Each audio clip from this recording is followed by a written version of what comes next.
अगर आप भी अपने घर का इंटीरियर डिजाइन देखकर बोर हो गए हैं और रिनोवेट कराना चाहते हैं लेकिन समझ नहीं आ रहा कि सबसे बढ़िया रिनोवेट और डिजाइन कैसे करते हैं, तो टेंशन लेने की कोई जरूरत नहीं। अब एआई आपका इंटीरियर डिजाइन 1 सेकंड में कर देगा।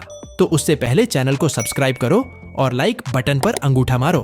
तो सबसे पहले गूगल पर सर्च करो एआई से इंटीरियर डिजाइन कैसे बनाएं। फिर नीचे आकर एआई टूल हिंदी वेबसाइट पर क्लिक करें। फिर पोस्ट के नीचे आए और एआई इंटीरियर डिजाइनर इस बटन पर क्लिक करें। फिर रिडिजाइन योर रूम पर क्लिक करें। फिर अपने घर के इंटीरियर का फोटो अपलोड करें।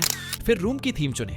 फिर लास्ट में रेंडर डिजाइन पर क्लिक करें। ऐसा करते ही आपका इंटीरियर डिजाइन बनकर तैयार हो जाएगा। ये देखिए कैसे मैंने अपने घर के इंटीरियर डिजाइन बनाए हैं। तो देर किस बात की, अभी अपना इंटीरियर डिजाइन तैयार करें। अगर आपको यह वीडियो अच्छा लगा हो तो जरूर लाइक करो और चैनल को भी सब्सक्राइब करो। धन्यवाद।